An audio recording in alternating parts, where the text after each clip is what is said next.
Hello, welcome to the Wealth Transfer. We're entering in the middle of October and things are finally getting interesting in this global economy. We got China now accepted into the SDR with the IMF, and we have things going on with Deutsche Bank in Germany. So stay tuned. We're going to have an amazing next 3 to 5 weeks or so as we delve into the war on cash, China, the SDR, and what's happening with Europe, because you know, as Europe goes, so does the United States. I'm Terry Sacka, Chief Strategist, along with Dr. Charles Vance. Hi, Charles. Terry, good to see you. We've got a different graphic up behind us because this China going to the into the IMF is really a big thing worldwide. And we're going to get into the details of this because it's not just China globally, worldwide. This is a turning point. This is literally a turning point in the global financial system. And it was done rather quietly. No one really paid attention to it. But come the 1st of October, of course, China is now officially, their currency, the yuan renminbi, is now officially part of the reserve currency system.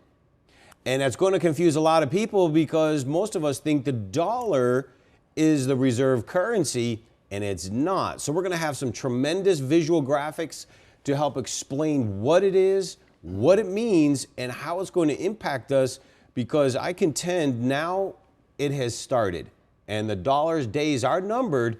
It will be here, but it will be numbered and we will see changes. Terry, most people actually don't even know what the IMF is. Right. And so it'd probably be good if we could spend a few moments of time to let people know it's the International Monetary Fund and to let them know actually what it's for. Yes. It says international, it says monetary, and it's a fund. Right. But that doesn't necessarily explain what it really is to people that are watching. You know, we didn't know because our world, after World War II, we really only knew the Western world. So it was really only the Western world that we had. I mean, you had the United Nations come out of World War II. We have the World Bank, and then we have the IMF, the International Monetary Fund. The IMF basically is a club of some of the top countries, 25, 27 countries that make up this club. And in doing so, they donated X amount of money. The International Monetary Fund then helped give loans, helped financially support countries when they were struggling. Greece, for instance, and other nations. If they needed a loan, the IMF would help them do that.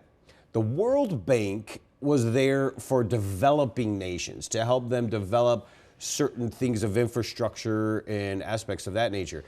The IMF, though, has morphed. It was just a kind of a bank, international group bank that they all came together. And so the countries like Europe, England, United States, Japan, all got together and they're part of this. Now, what's interesting is it was just a bank. Well, it's now kind of morphing into what we would call a global dominated bank. Now, they like to hope and think that they're going to be the global dominated bank, but I have to say, China has the same setup with Russia, Iran, the BRICS in the East. And this is where this is going. So it's going to be very interesting because with the dollar not the leading dominant currency, and you have now China coming in as a leader, this is why America is getting ready to see something they haven't seen, and it's going to be a surprise to many people. When people look at the scriptures, the scripture shows us there's going to be a world leader at some point, and that world leader is going to have to be able to dominate some way. And as long as there's a bunch of independent nations operating with independent financial funds, it's going to be real difficult for that to take place. But it looks like that this is all rolling toward a world banking system, a world financial system. Let's put it in as we know it this way. We know this, all of us do. Let's just say it because there's going to be trigger words here. This is an global, we all know this, right? One world government, one world currency, one world religion. We know this as rolling into tribulation, near end time. The UN is going to be the epicenter for the one world government body. Well, they're trying to anyway. Personally, I'd like to see the UN kind of implode internally and break up and get them off our soil because they're the epicenter of the Antichrist. But the UN is the one world government body, for sure. That's what they're going to do. That's where the Antichrist will probably come into power. Some event is going to happen worldwide, catastrophically, that's going to bring all of them together. Of course, that's when the Antichrist will probably be here. The IMF, on the other hand, as Charles was just saying, will be the one world currency eventually. But what's interesting is there's already arguments that it's happening right now as we're speaking, and we're going to get into these details. Wait till you see these, because China is doing this. They're playing both sides of the fence. They're coming into the IMF as a reserve currency, but in those currencies that are in that basket are not gold-backed. They have to be a free-floating paper currency. But yet China has been stockpiling tremendous amounts of gold. But we're going to get into reasons why. They're actually not backing their currency with gold. Is No, that correct? not yet. But they're just stockpiling the gold. They're stockpiling. I have a feeling when this system collapses, the global reset I call, China's going to come out and say they have more gold than Europe and the United States combined. Well, we're aware that the paper currency is not going to be worth anything when a collapse takes place. Right. We've seen that in the history of the United States. This is the fourth national bank Yes. that's been in existence in the United States. And all the other banks prior to that have collapsed because they've done exactly what this banking system has done. They've kept printing money and causing inflation, causing the paper currency to be of less and less value.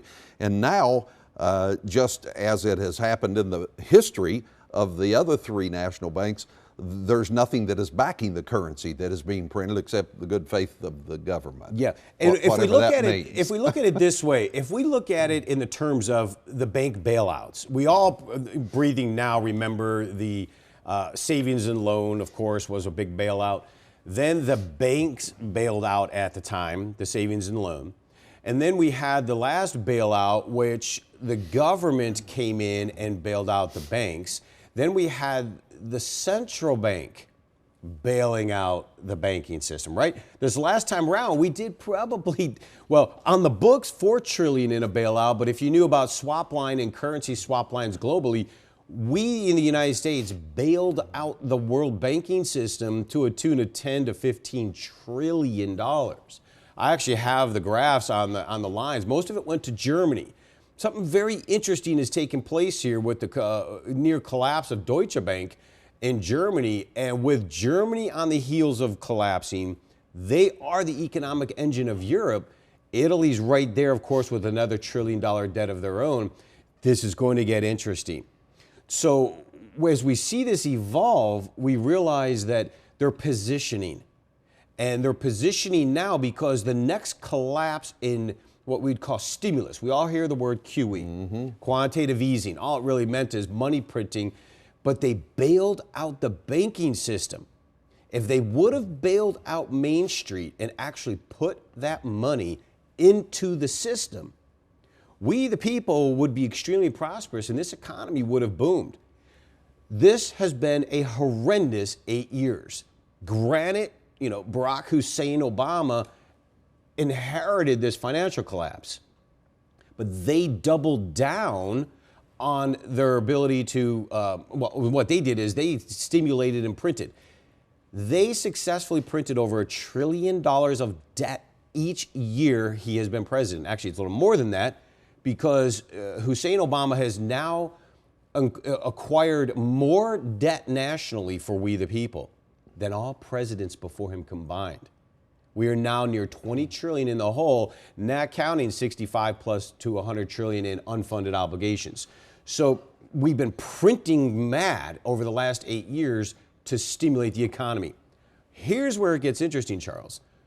We can't do it again. The central bank can't bail it out anymore. They're already really deep in the hole, already 4 to 5 trillion, not counting swap lines. And when I say swap lines, I mean we loaned money to other banks and nations.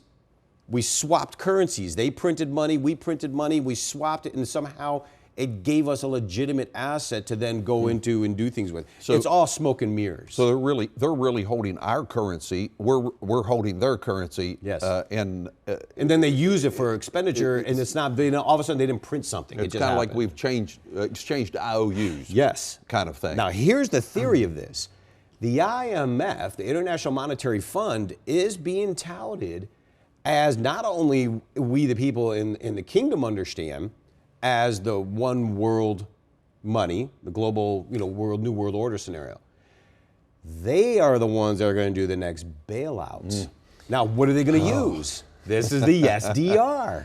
Here we go. I want to interject here. Absolutely.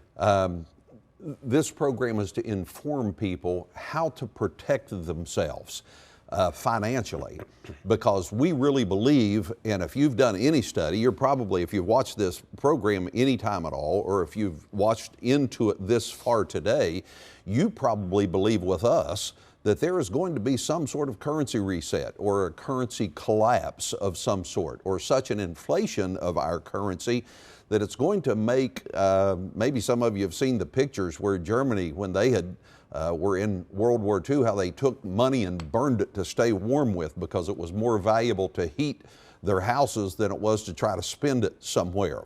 After a while, currency becomes of such little value, you have to have so much of it that it won't produce anything.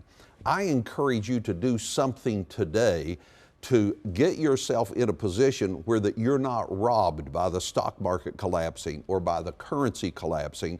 You need to put an investment in. Those of you who have IRAs, 401ks, you need to invest in something that is tangible. Terry, most people know that Cornerstone Asset Metals is your company. You guys actually mint silver, and we've got these coins. In fact, the coins behind you is a picture of a pile of these, which I think they're amazing. They're beautiful, first of all. Well, first of all, what do you call these? The crowns. But here's the good part. These are the only 4.9, which is a technology grade quality purity, hallmarked with LBMA Comex Shanghai hallmarkings, which makes a good bank delivery, 100% First Amendment protected Judeo-Christian silver coin. It has scriptures on it, crowns. So I love it because of the 4.9 purity. We've been blessed with tremendous relationships. We use that so you own a physical, tangible asset in your IRA, your 401k, or your savings, instead of holding on to what we know is going to be compromised soon, which is this paper money. Because Charles is exactly right. We need to be in position as a kingdom to be protected. And we all know that over time, our buying power was always here, not here. And if we just understood the math and the dynamics of it, we should have been in it all along. So, we're honored that God has walked us into the ability. We are the direct refiner minter of the product, in the sense that we have no middlemen. We really get the product right from the grain, whether it's recycled or mined. And we have no middlemen. So we're dealing with a product we manufacture and distribute to the private vault systems for the IRA storage. And all you have to do, of course, is sell it in the future, exchange it for currency, or take it home for distribution. So it's nice. It's a real asset, though. The banks can't close on you. They can't shut the door. They can't turn off your credit card, because it's actually the constitutional dollar known as grains of silver, Article 1, Section 8. So, we do encourage you, register on the website, get information, give us a call. Here's a good place to get started if you want to, because being educated is probably the most important thing you could do.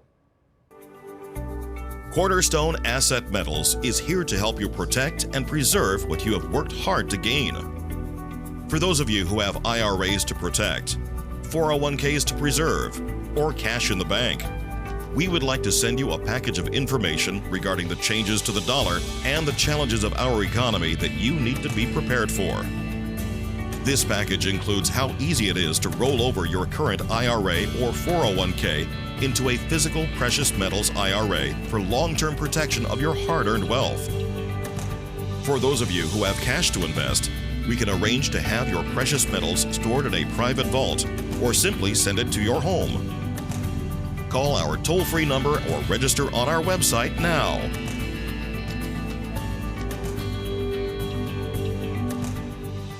Terry, real quickly, I want to just tell people they can also buy this. You don't have to do an IRA or a 401k Right. shift of putting your IRA or 401k in precious metals. You can actually buy this and take Yep. it home, put it in your vault. Yep. I'm not going to say how much bury I've got, it in the but I've got- backyard. Just I've got bury it in the stock of it. backyard. It's literally treasure. Yes. Absolutely. Yeah. And it's something that can be traded. Anybody with any business sense at all will trade you silver for food. And you or know what's interesting, Charles, is gasoline or anything. you know, the dollar back in the day up to the 60s was a silver certificate, meaning the paper dollar was exchanged for a silver dollar.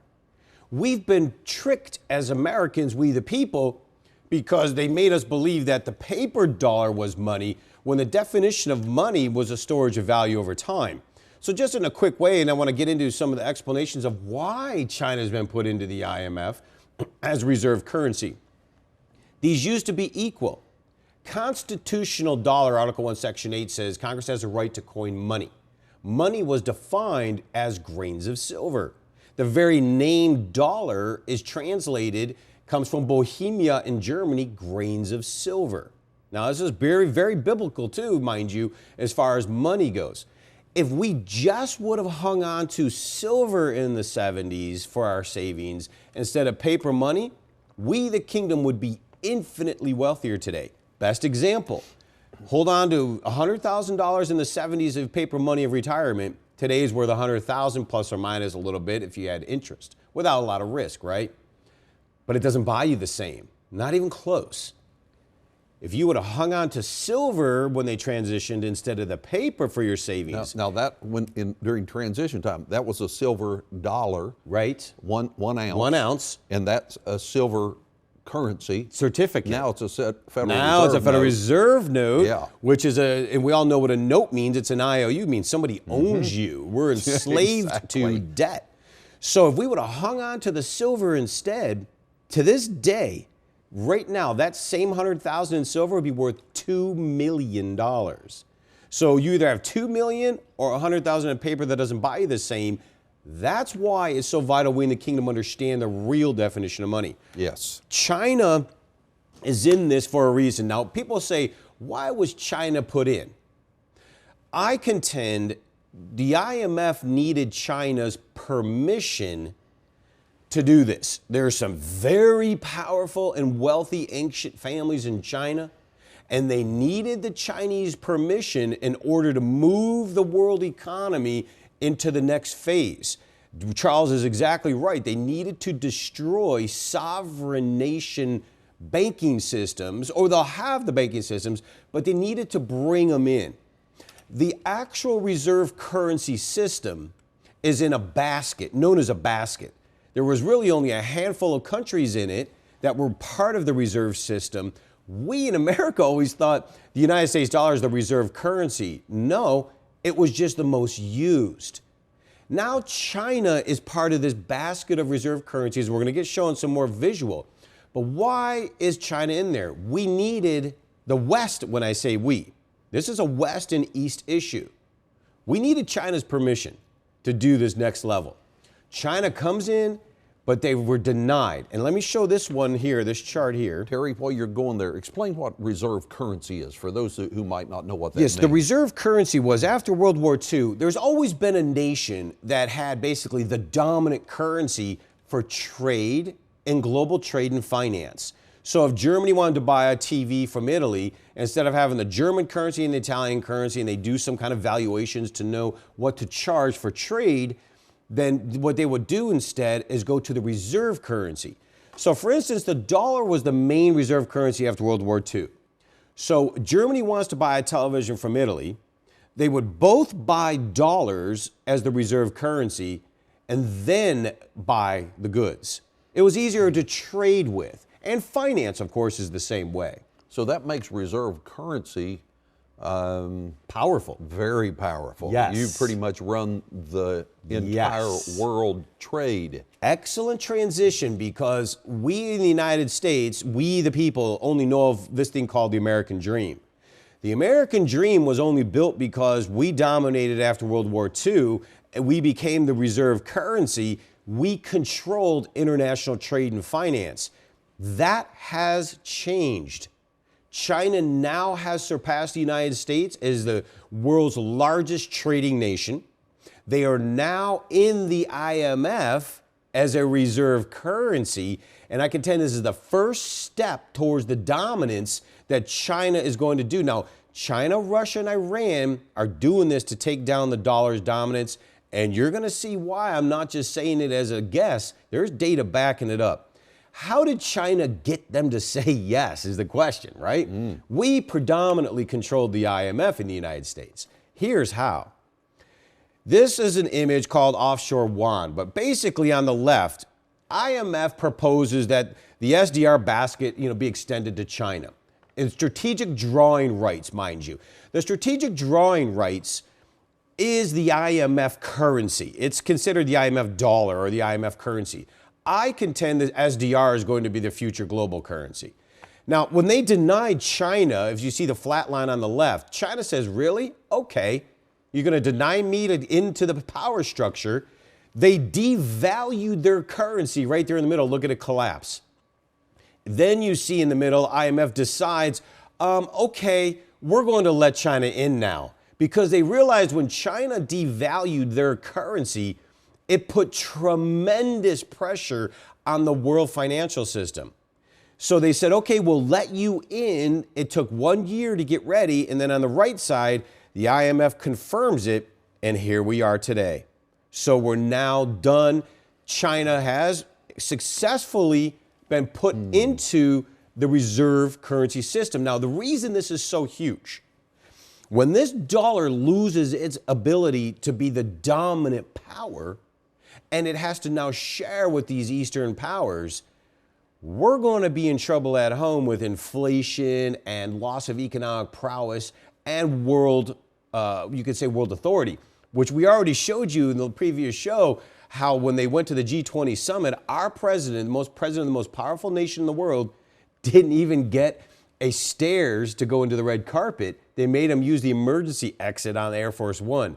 That's because they've lost respect for us. China's officially in the reserve currency. They've officially established as a world credible global power and superpower financially. Now, here's the makeup of the old SDR basket. This is known as IMF special drawing rights. This is what they call the SDR. It's kind of a currency unit. In this basket, the US dollar made up some 40% of it, the euro another 37%, then you had the Japanese yen and the British sterling. That was the makeup of our world's currency reserve system since World War II.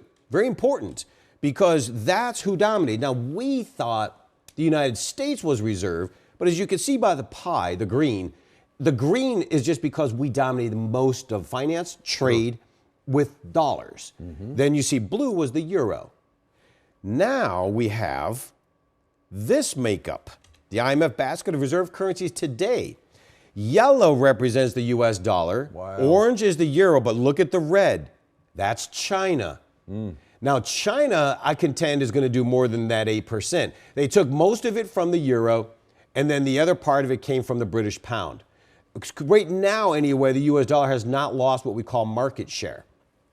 I contend the US dollar is going to lose tremendous market share, because if you see right now, China's 8 to 10% of the pie of world trade and finance currency. Charles, that's going to change. Well, when it does change, it's almost like taking the dominance away from one country. You are on fire, man. That's exactly right. And it's like a bunch of kids playing, and now it's my ball instead of your ball. So if hard ball. My ball, we play by my rules. Exactly. And you had just nailed why this is so important. Why I contend if it's not handled properly, we're going to World War III. Because China, Russia, and Iran are trilateral. And they are tired of the dollar. And the reason we're pushing Russia to war, where China backs Russia, Russia's the reason they were taking down the dollar's petrodollar dominance, which is reserve currency dominance. If we lose the authority to call the shots with the trillions and trillions we've printed and trillions and tens of trillions of debt obligations, we don't have any power and authority anymore. We have the greatest military, but we're losing because countries no longer need an American dollar because now the Chinese Yuan is making its way. And don't think it wasn't planned. They planned it, seriously planned it. Money always rules. Yeah, trade is the rule. Yeah, Since course. the ancient days, all the way back to the Bible, Absolutely. it was always trade. Sure. But trade needed to be swapped. It has to be swapped somehow. Whether it be a chicken to a piece of gold or what. But then they created we've moved currency. into a currency age. Yes. But now the dollar, being so dominant, gave us this thing called the American dream. Sure. Because everybody needed a dollar to do trade, it made our country wealthy. Now they don't need the dollar as much right now, and I contend it's going to pick up speed so fast. Wait until you see the data we're going to show you that backs up this has been planned, and watch how China strategically is positioning to take down the dollar's dominance.